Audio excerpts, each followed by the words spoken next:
नमस्कार दोस्तों। तो आज की इस वीडियो में हमारे साथ जो मौजूद है वो है भानु प्रताप जी। और ये बहुत ज़्यादा इंटेलिजेंट बिल्कुल भी नहीं है। और ये थोड़ा आज अब इनकी जो है नॉलेज टेस्ट करने वाले कि ट्रिग्नोमेट्री में इनकी कितनी नॉलेज है। तो जो भी क्लास 10वीं के छात्र है वो इस वीडियो को आराम से बैठ के देखो, आपके सारे फॉर्मूले रिवाइज हो रहे होंगे मजे मजे में। तो भानु प्रताप जी, आप हमें बताइए, सबसे पहले मुझे तो आप ये बता दीजिए कि एक ट्रायंगल में परपेंडिकुलर, हाइपोटेनियस और बेस से आप क्या समझते हो। तो हाइपोटेनियस तो बहुत इजी है। हाइपोटेनियस मतलब एक ऐसी साइड जो होती है जो 90 के अपोजिट है। जैसे कोई भी ट्रायंगल अगर आप बना लो तो उस एंगल की जो अपोजिट साइड होती है उसको हाइपोटेनियस बोलते हैं। और जिस एंगल की बात कर रहे हैं ना, तो उसके एडजेसेंट जो साइड होती है वो बेस होती है, और उस एंगल के अपोजिट होगी जो साइड उसको परपेंडिकुलर कहा जाता है। तो जो मेन दिक्कत आती है ना वो परपेंडिकुलर हाइपोटेन्यूज में कभी कभार आ जाती है। तो ध्यान रखना कि जो परपेंडिकुलर और बेस होते हैं ना वो एंगल के रिस्पेक्ट में देखे जाते हैं। दोबारा मैं बता देता हूँ कि हाइपोटेन्यूज का मतलब है 90 के अपोजिट वाली, और अगर आपको परपेंडिकुलर जानना है तो किसी एंगल के रिस्पेक्ट में निकाला जाता है। एंगल के अपोजिट वाली परपेंडिकुलर, एंगल के साथ वाली जो होती है वो आपकी बेस हो जाती है। अच्छा, बहुत अच्छा जो है भानु प्रताप जी ने जो है आंसर का जवाब दिया है। थोड़ा और डिफिकल्टी हम थोड़ी बढ़ाते हैं, चलो।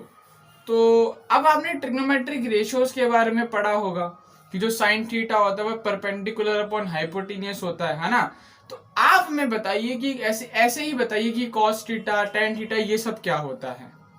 तो जितना मुझे याद है तो मैं बता सकता हूँ कि आप भी सुनिए ध्यान से कि जो साइन थीटा होता है परपेंडिकुलर अपॉन हाइपोटेनस होता है, कॉस थीटा आपका बेस अपॉन हाइपोटेनस होता है, और टेन थीटा आपका परपेंडिकुलर अपॉन बेस होता है। अब दिक्कत जो आती है वो बच्चों को आती है सेक थीटा, कोसिकेंट थीटा और कॉट थीटा में। उसके लिए आप ऐसा याद रख सकते हो कि जो साइन कोसिकेंट थीटा होता है वो साइन थीटा का उल्टा होता है, और जो सेक थीटा होता है वो आपका कॉस थीटा का उल्टा होता है, और जो कॉट थीटा वो टेन का उल्टा होता है। तो यहां से आप बता सकते हो कि जो कोसिकेंट थीटा होगा वो हाइपोटेनस अपॉन परपेंडिकुलर हो जाएगा, और सेक थीटा आपका हाइपोटेनस अपॉन बेस हो जाएगा, और कॉट थीटा आपका बेस अपॉन परपेंडिकुलर हो जाएगा। ओ, फुल तैयारी के साथ आए भाई। तो आपने हमें बता दिया कि भाई ट्रायंगल में परपेंडिकुलर बेस हाइपोटेनस क्या होता है, और आपने हमें बहुत सारे फॉर्मूले भी बताए। और भी ऐसे फॉर्मूले होते हैं टेन थीटा कॉट थीटा को रिलेट करने वाले साइन और कॉस से, वो वाले फॉर्मूले जरा बताइए हमें। ये भी बहुत आसान है यार, बहुत इजी है। जैसे कि साइन टेन थीटा को आप लिख सकते हो sine theta upon cos theta, और कॉट थीटा को लिखा जा सकता है कॉस थीटा अपॉन में साइन थीटा। वाह यार, क्या बात है, ये भी इनको पता है, ये भी इनको पता है। और थोड़ा हम लेवल बढ़ाते हैं। तो जैसे अगर आपको याद हो कि साइन 30 की वैल्यू 1/2 होती है, तो आप हमें तीनों सुना दीजिए ना, साइन कॉस टेन की हर एक वैल्यूज के लिए आप हमें आंसर बताइए। चलिए बता देता हूं। तो अगर साइन 0 की बात करोगे तो साइन 0 0 होता है, साइन 30 1/2 होती है, साइन 45 1/√2 होता है, और साइन 60 √3/2 होता है, और साइन 90 1 होता है। अब जो कॉस का जो होता है ना, आप भी ध्यान रखो कि साइन का उल्टा हो जाता है। मतलब कॉस 0 की बात करूंगा तो 1 हो जाएगा, और अगर मैं बात करूं कॉस 30 की तो √3/2, कॉस 45 1/√2, और कॉस 60 आपका हो जाएगा 1/2, और कॉस 90 हो जाएगा 0। और अगर मैं टेन की बात करूं तो टेन 0 आपका 0 ही होता है, और टेन 30 होता है 1/√3, टेन 45 1, और टेन 60 होता है √3, और टेन 90 आपका डिफाइंड ही नहीं होता है। अब थोड़ा और लेवल हम बढ़ाते हैं। आप हमें बताइए कि साइन 90 माइनस थीटा कितना होता है। तो इसको याद रखने का वैसे कोई बड़ा चोचला नहीं है, बहुत सिंपल सी बात है। देखो आपके दिमाग में ना, जैसे आपको बता देता हूँ अच्छे से कि 4 लाइनें बन जानी चाहिए। देखो, एक ऐसे और एक ऐसे, ये 0, ये 90, और ये 180, और ये 270, ठीक है। तो अभी जब 12th में जाओगे ना तो आपको आगे का भी पढ़ना पड़ेगा, पर अभी तो हम फर्स्ट क्वाड्रेंट की ही बात कर रहे हैं क्योंकि आप 90 की बात कर रहे हो। तो एक चीज बात ध्यान रखना कि जैसे मान लो साइन 90 माइनस थीटा लिखा है, तो 90 आता है ना, तो 90 में वैल्यू चेंज होती है। मतलब साइन अगर दे रखा है साइन 90 माइनस थीटा, तो वो कॉस में ही कन्वर्ट होने वाला है, ठीक है। अगर यहाँ पे मान लो अज्यूम करो ये होता कि साइन 180 माइनस थीटा, क्योंकि 180 आ चुका है तब चेंज नहीं होगा, तब साइन का साइन ही रहेगा। समझ आ रही है बात। तो उसी तरीके से होता है ये, जैसे अगर साइन 90 माइनस थीटा करना है तो 90 आ गया तो साइन का कॉस में कर दो, कॉस थीटा हो जाएगा।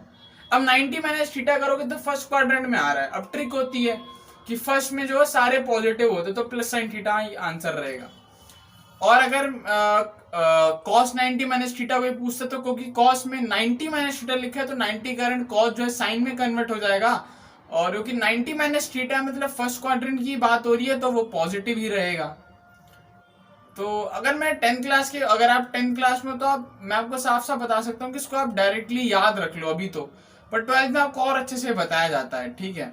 और आप सर की वीडियोस भी देख सकते हो यार, अच्छी अच्छी वीडियोस बना रखी है, वहां से आपको और कॉन्सेप्ट क्लैरिटी आ जाएगी, ठीक है। वैसे मैं एक और बता देता हूँ कि 10 90 माइनस थीटा निकालना होता तो क्या करते हैं हम, 10 अच्छा 90 लिखे ना तो 10 को कॉट में कन्वर्ट कर दो, है ना, तो कॉट में तो कॉट थीटा इसका आंसर हो जाएगा।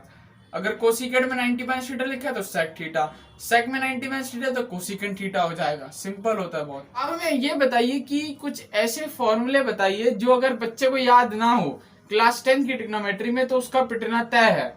अगर मुझे याद ना हो तो मेरा पिटना भी तय है। आप भी थोड़ा सोचिए कौन से वो फॉर्मूले होते हैं, बताइए, थोड़ा सोचिए। हिंट ये है कि साइन कॉस में थोड़ा प्लस जैसा होता है वो। हाँ तो वो तो पता होने चाहिए यार, किसी भी बच्चे को पता होनी चाहिए फॉर्मूले की, जो sine square theta plus cos square theta होता है वो 1 होता है, ठीक है। और भी फॉर्मूले होते हैं जैसे कि सेक स्क्वायर थीटा होता है, माइनस टेन स्क्वायर थीटा 1 होता है। अब कुछ बच्चे इसको ऐसे भी याद रखते हैं कि sec square theta is 1 plus tan square theta. और एक और आपको याद होगा कि जो cosecant square theta minus cot square theta भी 1 होता है। इसको आप ऐसे भी याद रख सकते हो कि जो कोसिकेंट स्क्वायर थीटा है वो 1 प्लस कॉट स्क्वायर थीटा है।